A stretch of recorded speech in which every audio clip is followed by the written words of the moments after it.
বাংলাদেশী দুটি পত্রিকার আজ বর্ষপূর্তি। শুরুতেই যে মহান নেতৃত্বের আজ এই বাংলাদেশ, সেই প্রাণের বঙ্গবন্ধুর জন্ম শতবার্ষিকীতে তার প্রতি জানাই বিনম্র শ্রদ্ধা। আজ আমরা সমবেত হয়েছি দৈনিক আজকালের খবর এবং আজকালের খবরের ২৬ বছর পূর্তি উপলক্ষে এবং দৈনিক ভোরের দর্পণের ২১ বছর পূর্তি উপলক্ষে আলোচনা সভা এবং বর্ষপূর্তির আনন্দ ঘন অনুষ্ঠানের জন্য। সম্মানিত উপস্থিতি, আজকের এই বর্ষপূর্তি অনুষ্ঠানের সভাপতিত্ব করছেন ঠাকুরগাঁও প্রেস ক্লাবের সম্মানিত সভাপতি মনসুর আলী। উপস্থিত রয়েছেন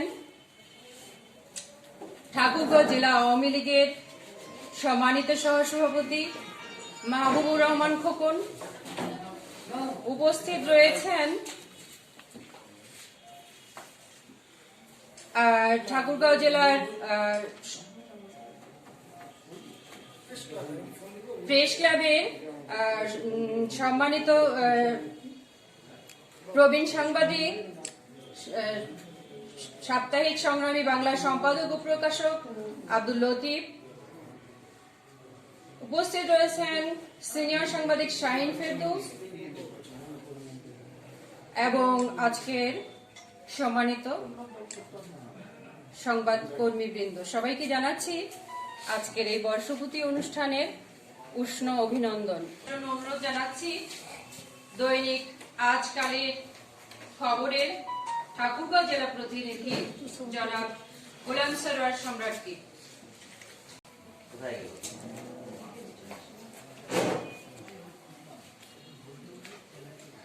আজকের এই বর্ষপূর্তি অনুষ্ঠান আমার পত্রিকা দৈনিক আজকালের খবরের পক্ষ থেকে ২৬ বছর পূর্তি উপলক্ষে ভাইকে আমি আহ্বান জানাই। আমাদের মঞ্চের লোক, আপনি আসেন সামনে আসেন।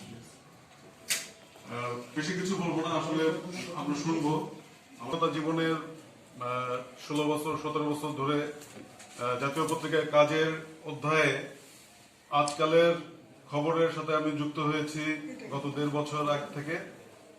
আমি ন্যায় নিষ্ঠার সঙ্গে এবং সততার সঙ্গে কাজ করছি। আপনারা আমার জন্য দোয়া করবেন এবং পাশাপাশি সাংবাদিকতায় যে উৎকর্ষ সাধন, সেই ক্ষেত্রে প্রেস ক্লাবের যে ইতিবাচক দৃষ্টিভঙ্গি, সেই দৃষ্টিভঙ্গিতে আমিও অংশ নিতে চাই। আমার বন্ধুরা যারা এখানে উপস্থিত আছেন, কলম সৈনিক এবং যারা আমাদের সংবাদপত্রের বা ইলেকট্রনিক্স মিডিয়ার যারা সাংবাদিক বৃন্দ যারা রয়েছেন, শুভানুধ্যায়ী যারা বিজ্ঞাপন দাতা, সকলকে এই শুভ দিনে তাদেরকেও শুভেচ্ছা জানাই।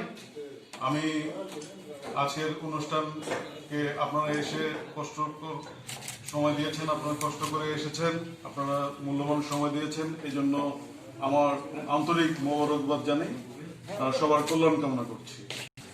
সম্মানিত উপস্থিতি, এবারে স্বাগত বক্তব্য রাখবার জন্য আহ্বান করছি দৈনিক ভোরের দর্পণের জেলা প্রতিনিধি। আসসালামু আলাইকুম।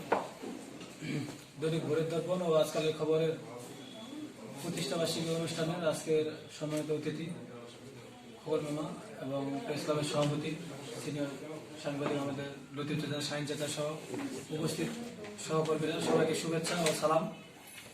ভোরের দর্পণ ২০ বছর পার করে ২১ বছরে সবাই যেভাবে নিউজ দিয়ে বিভিন্ন রকমভাবে সহযোগিতা করেন, আমাকে ওইভাবে সহযোগিতা করবেন, সবাই পাশে থাকবেন। সবাইকে অনেক ধন্যবাদ আসার জন্য ও কৃতজ্ঞতা। আসসালামু আলাইকুম। অনুরূপভাবে সংবাদকে বলা যায় চলন্ত ইতিহাস। সম্মানিত উপস্থিতি, আজকের এই আলোচনা সভা এবং বর্ষপূর্তি অনুষ্ঠানে আমি সংক্ষিপ্ত বক্তব্য রাখবার জন্য অনুরোধ জানাচ্ছি।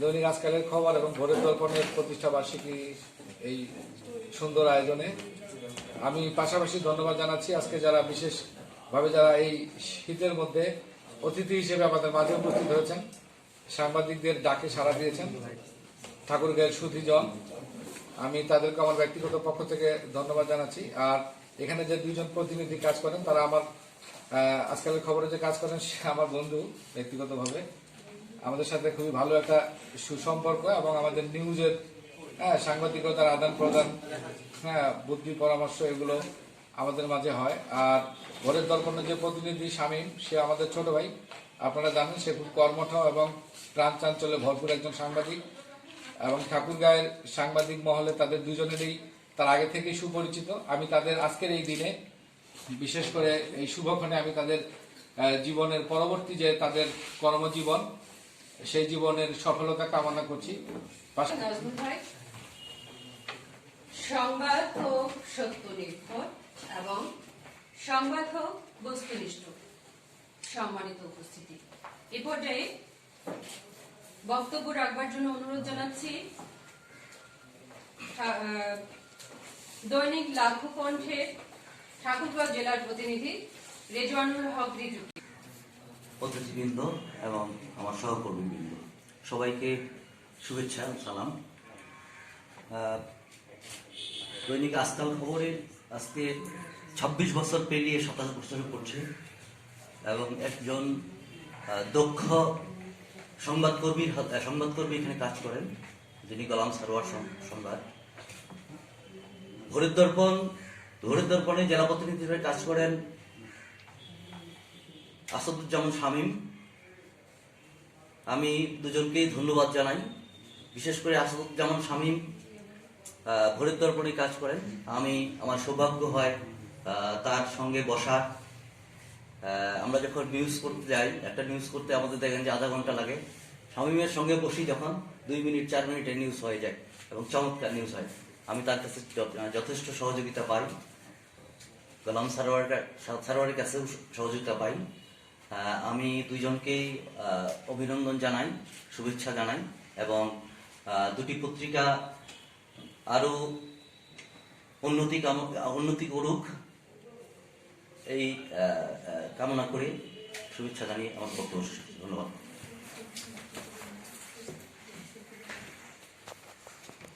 এরকম একটা মহামারীর সময়ে আমরা যাতে সকলেই সুস্থভাবে থাকতে পারি এই প্রার্থনা করি এবং আমি সকলের কাছে দোয়া চাই যাতে আমরা অন্তত এই একটা মহামারীর সময় যাতে আমরা সুস্থ হয়ে যাতে পারস্পরিক একটা দোয়ার মাধ্যমে আমরা বেঁচে থাকতে পারি।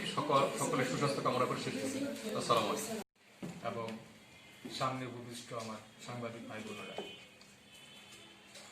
দৈনিক আজকালের খবর এটা পুরাতন পত্রিকা, কিন্তু দেখতে দেখতে যে 26 বছর অতিক্রান্ত হয়েছে, 27 বছরের পদার্পণ করেছে, এটা কিন্তু আমাদের মাথায় ছিল না। আজকের অনুষ্ঠানের কারণে এবং এই ব্যানার দেখেই আমাদের বোধোদয় হলো, বিশেষ করে আমার বোধোদয় হলো যে পত্রিকাটি এত বছর দুই যুগেরও বেশি সময় পার করে ফেলেছে। পাশাপাশি ভোরের দর্পণও কত বছর, 15 বছর, 21 বছর পদার্পণ করেছে, 21 বছরে। এটি একটি আমাদের খেয়াল ছিল না যে এত বছর পার হয়ে গেছে। কারণ কি? কারণ হলো যতই দিন যাচ্ছে এই প্রিন্ট মিডিয়ার সংবাদপত্রের প্রতি আকর্ষণটা মানুষের দিন দিন কমে আসছে, এটা আমার কাছে মনে হচ্ছে। আগে দেখেছি পাকিস্তান আমলে এবং বাংলাদেশ হওয়ার পরেও একদিন পরে খবরের কাগজ আসতো ট্রেনে করে এবং পত্রিকার দোকানের সামনে সব সময় 20 থেকে 30 জন লোক দাঁড়িয়ে থাকতো, কখন ট্রেন আসবে, কখন পত্রিকা নিয়ে শহরে ঢুকবে আর আমরা হাতে পত্রিকাটি পাব। এরকম একটি আকর্ষণ ছিল পত্রিকার উপর। এখন পত্রিকা আমরা ঘুম থেকে জাগার আগেই ঠাকুরগাঁয়ে চলে আসছে। তাছাড়া টেলিভিশন চ্যানেল 40টি, তার মধ্যে 32টি এখনো চলছে, বাকিগুলি পাইপলাইনে আছে। কাজে আমাদের সংবাদ পেতে আবার ইন্টারনেটও আছে, ফেসবুক আছে, আরো অনেক মিডিয়া আছে যেগুলোর মাধ্যমে আমরা খবরগুলো পেয়ে যাচ্ছি, তারপরেও কিন্তু হাতে নিয়ে এক সংবাদ পাঠ করার যে একটা নেশা, সেটা এখনো কিছু লোকের মাঝে আছে। আজকালের খবর আগে সবসময় আমি পড়তাম, এখন হাতে কম আসে, যখন আসে তখন দেখি। পত্রিকাটি খুব সুন্দর, ভোরের দর্পণ তো ভালো। তো এখন এই পত্রিকা দুটিতে যারা জড়িত, যে দুজন সাংবাদিক জড়িত, তারা আগে থেকেই সাংবাদিক, প্রকৃত অর্থে যে সাংবাদিক কথাটি বলা হয়ে থাকে, তারা দুজন প্রকৃত সাংবাদিক। এবং আমার বিশ্বাস যে পত্রিকা দুটিতে তারা যে সংবাদ পাঠিয়ে থাকেন, পত্রিকায় যারা হেড অফিসে যারা ডেস্কে আছেন, তারাও নিশ্চয়ই ভালো করে বুঝেছেন যে ঠাকুরগাঁয়ে আমাদের এই প্রতিনিধিরা কেমন এবং তারা বিশ্বস্ত কিনা, তারা নিশ্চয়ই ইতিমধ্যে তা অনুধাবন করেছেন। পত্রিকা দুটি শত শত বছর জীবিত থাক এবং এখানে যারা যে দুজন প্রতিনিধি আছেন তাদের সুস্বাস্থ্য তো তাদের আছে, বাকি জীবনও যাতে তারা। আল্লাহ হাফেজ। ধন্যবাদ অশেষ, অনেক দিক নির্দেশনামূলক একটি বক্তব্য রাখবার জন্য। সম্মানিত উপস্থিতি, আমি অত্যন্ত দুঃখিত, আমি আন্তরিকভাবে লজ্জিত যে আমি প্রোটোকল মেনটেন করতে পারিনি, ডেকোরাম ভেঙেছি। আসলে আমি এবারে বক্তব্য রাখবার জন্য অনুরোধ জানাচ্ছি ঠাকুরগাঁও প্রেস ক্লাবের সম্মানিত এবং প্রবীণ সাংবাদিক জনাব শাহিন ফেরদৌসকে।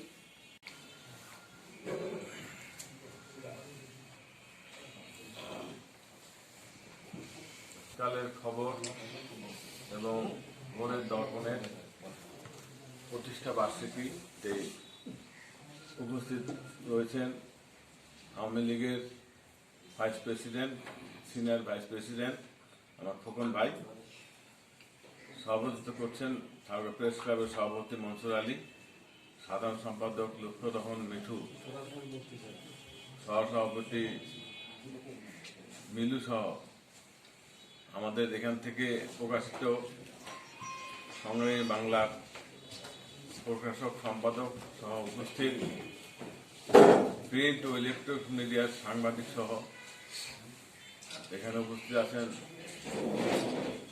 রুহিয়া থানা প্রেস ক্লাবের সেক্রেটারি প্রেসিডেন্ট সহ কয়েকজন সাংবাদিক। সকলকে এই শীতের সকালে আমি সকলকে শুভেচ্ছা জানাচ্ছি। পত্রিকার জগতে আমার আশা প্রায় 40 বছর পার হয়ে গেল। এই 40 বছর যা দেখেছি এখন কিন্তু পুরাটাই ব্যতিক্রম। আপনারা নিশ্চয়ই জানেন এখন কিন্তু সংবাদ পড়াটা যত কঠিন, সংবাদ ছাপানো বা প্রেরণ করাটা অত কঠিন না। আগের দিনে আমরা একটা কাগজে লিখতাম, আবার এটা ভুল হইলে আবার একটা কাগজে লিখতাম, তারপরে পোস্ট অফিসের 5 পয়সা দামের 10 পয়সা দামের খামে ভরাইতাম আর পোস্ট অফিসে ফেলাই দিতাম। ছাপা হয়তো 15 দিন 20 দিন পরে হয়তো পেপার একটা আসতে দেখলাম, নিউজ আসছে। দত্তি ভাই যেটা যেমন বললো যে কখন ট্রেন আসবে, তারপর পেপার হাতে আসবে, তারপরে গোটা জেলার লোক করবে পেপারটা। কিছু ব্যতিক্রম ছিল যে একটু দ্রুত গতির যেটা, সেটা প্লেনের মাধ্যমে যেটা আসতো, তখন প্লেনও পত্রিকা আসতো। তাছাড়া আর পত্রিকা দেখার কোনো সুযোগ ছিল না। এখন পত্রিকা যেমন সবকিছু সবক্ষণে রাত 12টার পরেই সমস্ত পত্রিকা দেখা যায়, তাই না? এখন এই সুযোগ আছে, আগে ছিল না। নিউজ পাঠানো খুব দূরেও ছিল। শুধু ওইটা না, পরবর্তী আসলো আপনার ওই কুরিয়ার পাঠানো যেত, টেলিগ্রামও পাঠানো যাইত। একসময় টেলিগ্রামও পাঠাইছি, কিন্তু টেলিগ্রামে আবার ভুল ভ্রান্তি হওয়ার সম্ভাবনা ছিল। লতিফ ভাইয়ের মনে আছে কিনা আমি জানি না। লতিফ ভাই একটা নিউজ আমাদেরকে দিছিল বানায়, ইংরাজিতে নিউজ, ওই সময় আমরা জানি না, টকা আর টকা দিয়ে যখন উনি পাঠাইছে, ও বলছে যে ঠাকুরগাঁও ইরিগেশন হবে, ধান মারা যাচ্ছে বা এই ধরনের নিউজ ছিল, অথবা মানে ইরিগেশন নাই, শেষ নাই। এখন ওরা ওইটা লিখেছে ইরি ধান। লতিফ ভাই মনে আছে, লতিফ ভাই মনে আছে তো আপনার? তখন বলছে ইরি ধান, লিখে দিচ্ছে ইরি ধান। তো কোথায় ইরিগেশন, কোথায় ইরিধান, কত তফাৎ, তাই না? অ্যাসেম্বল করে, নিউজগুলোকে এডিট করে বিভিন্ন পত্রিকার জন্য রেডি করানো হয়। হ্যাঁ, সেখানে আমরা হয়তো নিউজগুলো দেখি, সবাই দেখার পর বিভিন্ন জন বিভিন্ন পত্রিকায় ছাড়া কোনো প্রবলেম নেই, ছাপানো হচ্ছে। দৈনিক আজকালের প্রতিষ্ঠা বার্ষিকী। দৈনিক আজকালে যিনি কাজ করেন তাকে আমরা দীর্ঘদিন ধরে চিনি। তার পরিশ্রম এবং তার আন্তরিকতা সম্বন্ধে নতুন করে বলার কিছু নেই। আমরা উত্তরোত্তর তার সাফল্য কামনা করছি। সবাইকে ধন্যবাদ। ভোরের দর্শন স্বামী না, 21 বছর আজ ভোরের দর্পণের 21 বছর পূর্তি। যদিও এখানে ব্যানারটা নেই, তারপরেও স্বামীকে তার আন্তরিকতা, কর্মচাঞ্চল্যতা আমাদের মুগ্ধ করে। তো শামীমের উত্তরোত্তর সাফল্য কামনা করছি। কিন্তু প্রতিদিন এমন খবরগুলো আমরা শুনি যে আমাদের মন খারাপ হয়ে যায়। আমি চাচ্ছি ব্যক্তিগতভাবে, আমি নারী হিসেবে নয় যে আপনারা শুধুমাত্র নারী বান্ধব খবরগুলো পরিবেশন করবেন তা নয়, সরকার সেই সত্য নির্ভর বস্তুনিষ্ঠ খবর পরিবেশন করুন এবং তাদের নয়, বরং আমরা অপরাধীর চেহারাটা দেখতে চাই। সেই সুযোগটা আপনারাই করে দিতে পারেন এবং এমন একটা দিন আসবে খবরের জন্য খোঁজ করতে হবে না, খবর এসে আপনার দ্বারে পৌঁছাবে, সেটা হবে সুসংবাদ। আমরা সেই সুসংবাদের আশায় দিন গুনছি। অবশ্যই সেরকম একটা টিভি জার্নালিস্ট অ্যাসোসিয়েশনের সাধারণ সম্পাদক এবং দৈনিক ইত্তেফাকের প্রতিনিধি তানভীর ইসলাম তানুকে।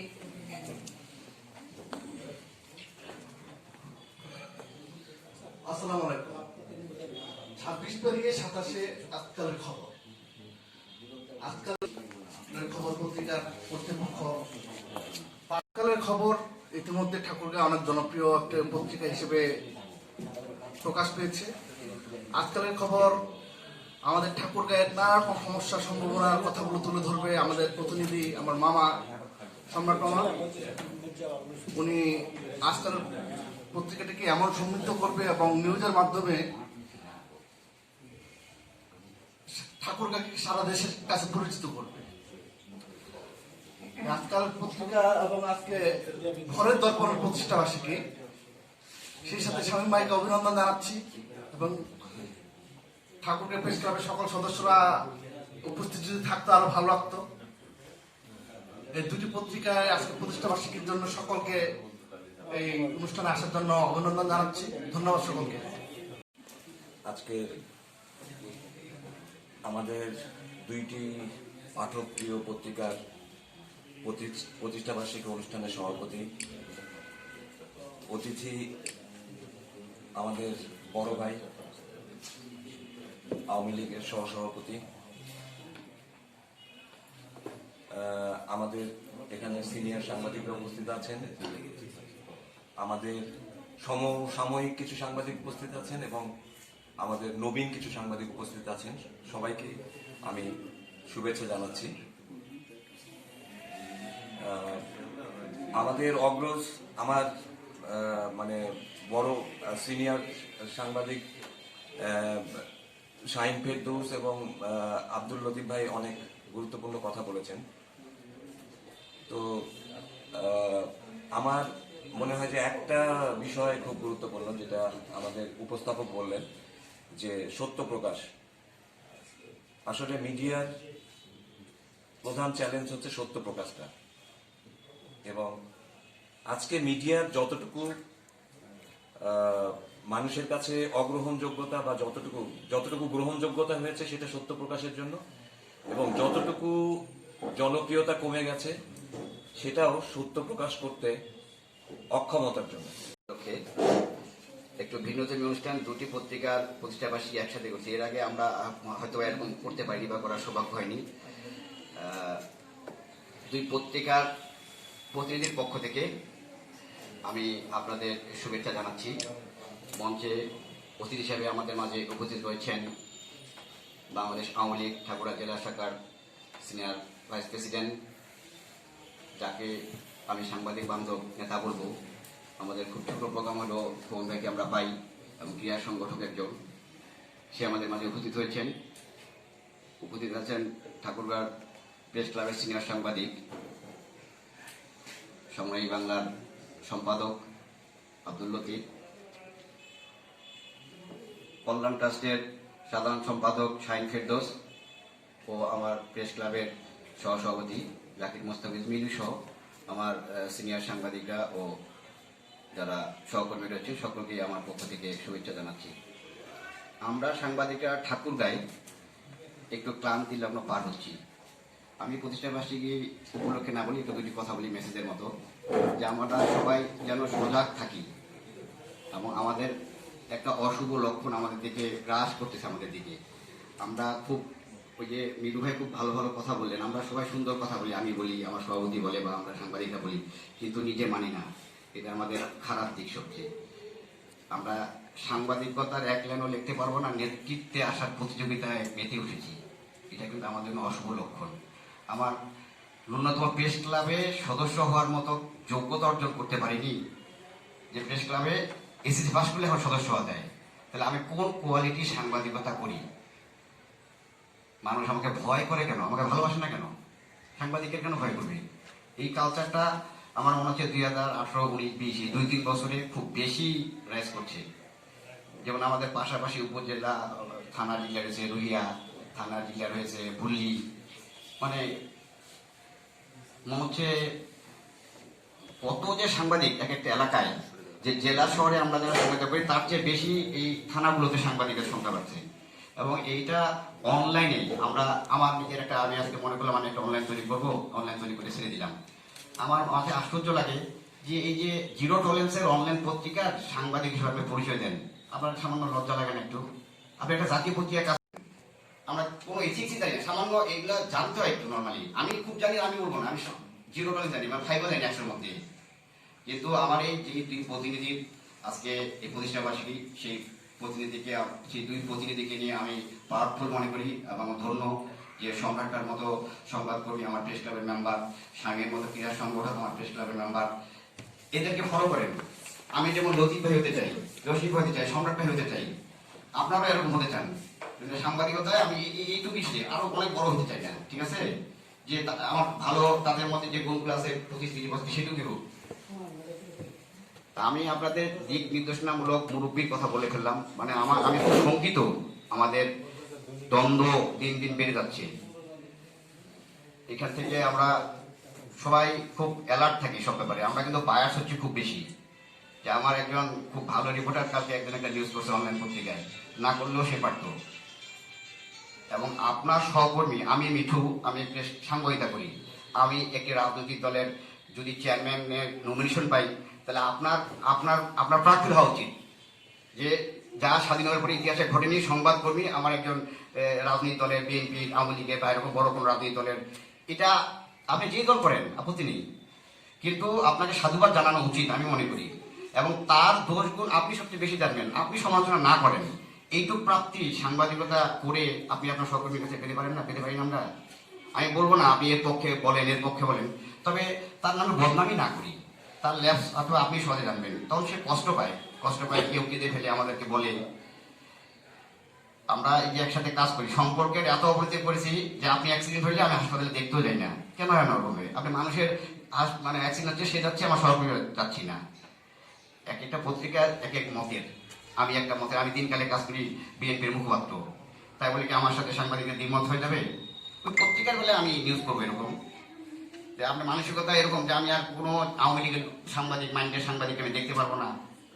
এখানে আসেন, আমি যাদের দেখতেছি বরাবরই আমি তাদেরকে পাই। এর আগেও বলছি, আমাদের অনুষ্ঠানে আমরা আসি না এবং অনেকেই আমার প্রেস ক্লাবের সদস্য নয়। আমি তাদেরকে স্যালুট জানাই যে তারা শতভাগ প্রেস ক্লাবের মেম্বার না হোক প্রেস ক্লাবের সকল অনুষ্ঠানে থাকি। এই ব্যাপারে আমি প্রেস ক্লাবের সিনিয়র সাংবাদিক, প্রেস ক্লাবের সদস্য, প্রেস ক্লাবের নির্বাহী কমিটিকে দৃষ্টি আকর্ষণ করতে বলবো যে তাদের ব্যাপারে আপনাদের দৃষ্টিভঙ্গি, আপনাদের প্রেস ক্লাবে নেওয়ার ব্যাপারে আমাকে সহায়তা করুন। কারণ আমাদের পত্রিকা প্রতিষ্ঠা করছে, একটি হচ্ছে আজকালের খবর, আরেকটা হচ্ছে ঘরের দরকার। আজকালের খবর যে সম্পাদক, মহাসহ সম্পাদক একসময় আমাদের করাতে হয়েছে, এই আজকালের খবর। এক সময় এই আজকালের খবরের সাংবাদিকতা করতো মরুম এনামুল ভাই।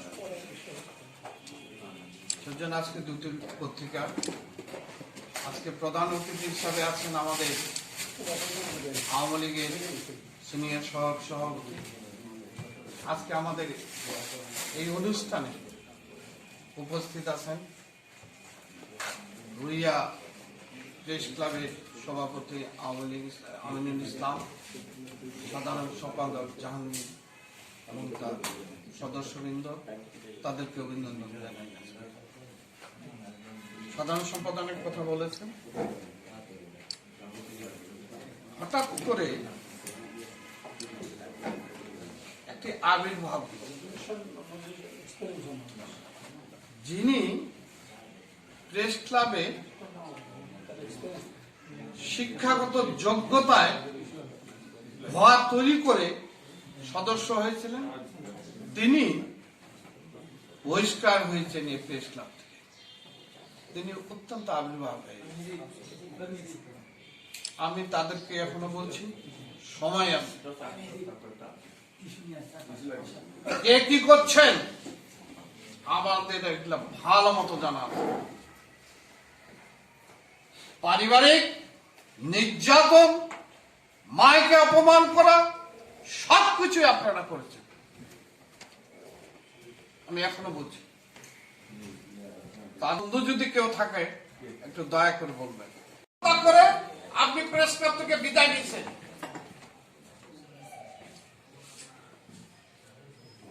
সেহেতু এত কিছু ধরম মারাম অমুক তমুক সংস্কার, এই যে একটা দ্বিতীয় সংস্কার, একটা এই তৃতীয় সংস্কার একটা আসছে। আমরা আজকে একই দিনে একটি 26 বছর পেরিয়ে 27 বছরে পদার্পণ করল দৈনিক আজকালের খবর, যেটির জেলার প্রতিনিধি গোলাম সারোয়ার সম্রাট, আর একটি দৈনিক ভোরের দর্পণ, যেটি 20 বছর পার করে 21 বছরে পদার্পণ করল আসাদুজ্জামান শামীম, যেটি জেলা প্রতিনিধি। আজকে এই সংবাদপত্রের বছর পূর্তির সঙ্গেও আনুষঙ্গিক কিছু প্রাসঙ্গিক কথা এসেছে। এখানে মিঠু, সাধারণ সম্পাদক, সভাপতি মনসুর আলী সহ অনেকেই কথাগুলো তুলেছেন। কথা তো আসেই, কথার প্রেক্ষিতেই কথা আসে। তো এটা গর্বের যে কথাটা অনেকেই আলোচকরা বললেন, যে আসলে দেখতে দেখতে 20 বছর পার হয়ে গেল, দেখতে দেখতে 26 বছর পার হয়ে গেল। আমি কিন্তু আসলে আমি যদি মনে করতাম আমি সাংবাদিক হতে পারতাম, কারণ আমি সংবাদপত্র বিতরণ করছি।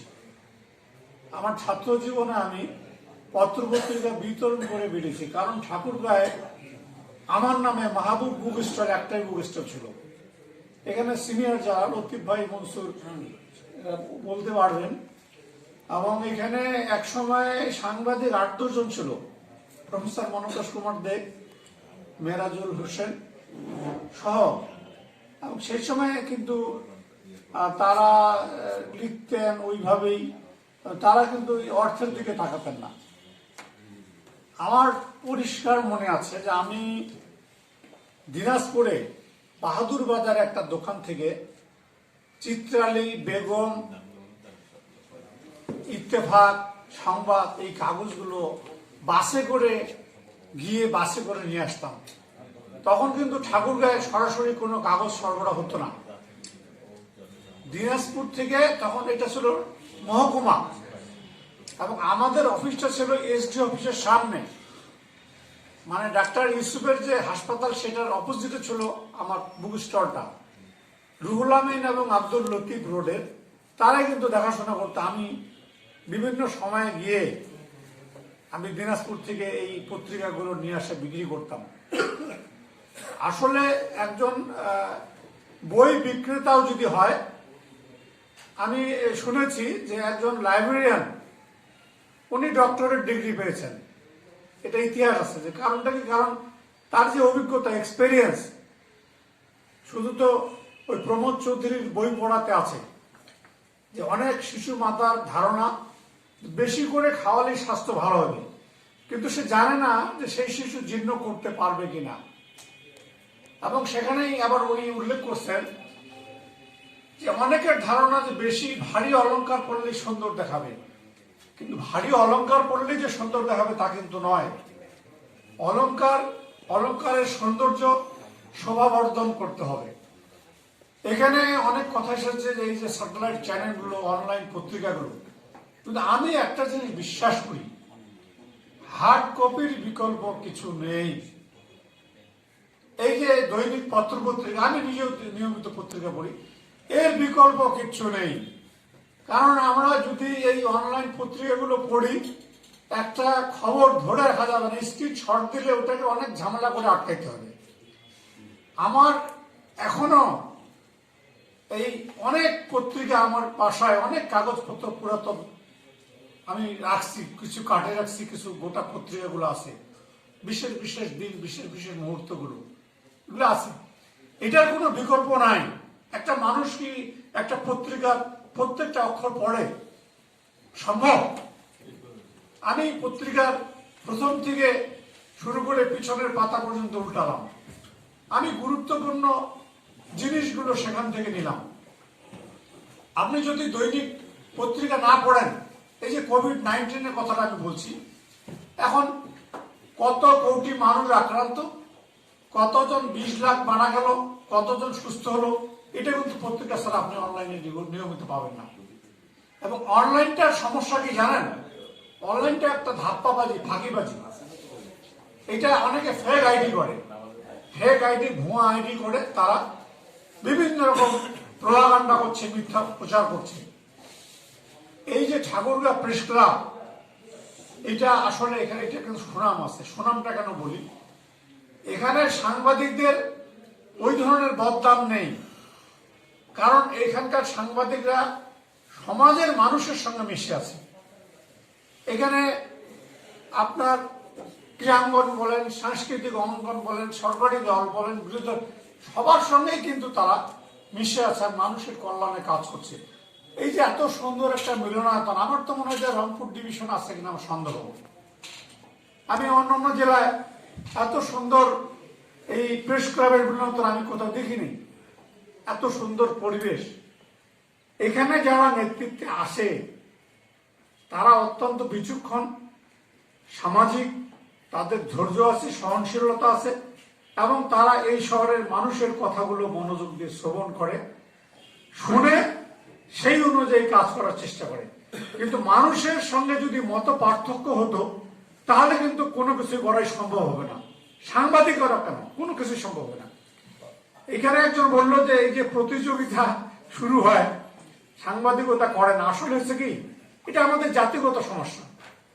এই সমস্যাটা আমাদের জাতিগত। কারণ আমরা শুধু এই সাংবাদিকতার ক্ষেত্রে না, আমরা যদি বলি জনপ্রতিনিধি, একটা এলাকায় 13 জন কাউন্সিলর, 12 জন কাউন্সিলর, সে নিজেও জানে না সে কতটুকু কামাবল, সে কতটুকু ভার উত্তোলন করতে পারবে, কতটুকু বহন, সে নিজেও এটা জানে না। সে আমাদের রাজনীতিতে একই অবস্থা। সবাই নেতা হতে চায়, কর্মী হতে কেউ চায় না।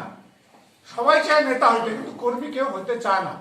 আমরা কর্মী কি জন্য? আমরা দীর্ঘদিন কাজ করে আসছি, সেই জায়গা থেকে আমরা সরাসরি কর্মী। আমি প্রেস ক্লাবের ভাইদের একটা জিনিস অনুরোধ করব, যে অনেক সময় দেখা যায় যে ঠুনকো একটা জিনিস, হাদিসেও আছে, মিথ্যা তো মহাপাপ, তারপরে বলছে যে কোনো মানুষকে রক্ষার জন্য সত্যটাকে গোপন করা যাবে। কোনো মানুষের রক্ষার জন্য, একটা মানুষকে বাঁচানোর জন্য আমি মিথ্যা বললাম না, কিন্তু সত্যটাকে গোপন করলাম, এটা যাবে, এটা হাদিসেও আছে। ক্লাবের ভাবমূর্তি নষ্ট হয়, এই ধরনের কাজ করে না, আগামীতেও করবে না। আমি সবার সুস্বাস্থ্য কামনা করি, এবং ঠাকুরগাঁও প্রেস ক্লাব আগামী দিনে আরো নাম বয়ে নিয়ে আসো। এখানে সাংবাদিকতা সহ সমাজের বিভিন্ন কল্যাণে তারা যেন ভূমিকা রাখতে পারে, এই আশা ব্যক্ত করে সবার সুস্বাস্থ্য দীর্ঘায়ু কামনা করে আমার বক্তব্য শেষ করলাম। ধন্যবাদ সবাইকে। আসসালামু আলাইকুম, আদাব, জয় বাংলা, জয় বঙ্গ। রেডি সবাই? কেউ নবীন পিছনে আসো না।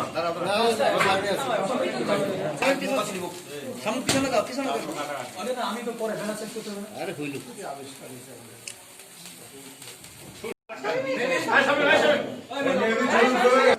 আমি আনলাম নাকি ভাই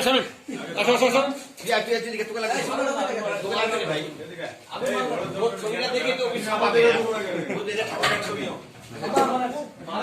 বেশি নিস না ছবি দিয়েছে আমি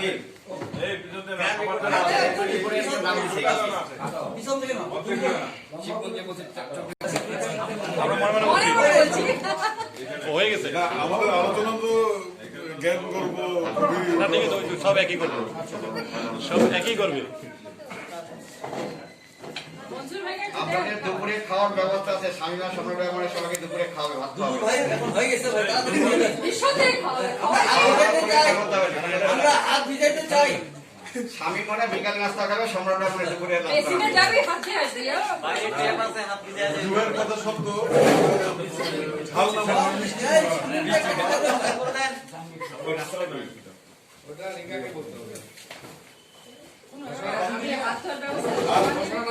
খাবার লাগবে, স্যানিটাইজার লাগবে, কি লাগবে।